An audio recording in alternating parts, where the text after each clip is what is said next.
కర్నూలు జిల్లా కాంగ్రెస్ పార్టీ అధ్యక్షులు మురళీ గారికి, అలాగే మాజీ ఎమ్మెల్సీ సుధాకర్ బాబు గారికి, కర్నూలు జిల్లా పార్లమెంట్ జిల్లా అసెంబ్లీ నియోజకవర్గ కోఆర్డినేటర్లకి మరియు ఇక్కడ విచ్చేసిన కర్నూలు జిల్లా ప్రజలందరికీ నా నమస్కారాలు తెలియజేస్తూ ఈ కార్యక్రమాన్ని చేపట్టడం యొక్క ముఖ్య ఉద్దేశం జై బాబు, జై భీమ్, జై సంవిధాన్ ఈ మూడుని పరిరక్షించాల్సిన బాధ్యత.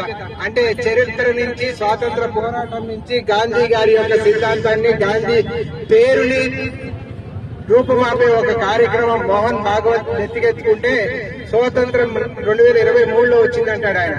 అదేవిధంగా అంబేద్కర్ అంబేద్కర్ అంబేద్కర్ అంబేద్కర్ అని అంబేద్కర్ నామ జపం చేసే బదులు ఏదైనా భగవంతుడి నామ జపం చేస్తే స్వర్గప్రాప్తి కలిగిద్దని అమిత్ షా అంబేద్కర్ గారిని అవమానిస్తారు.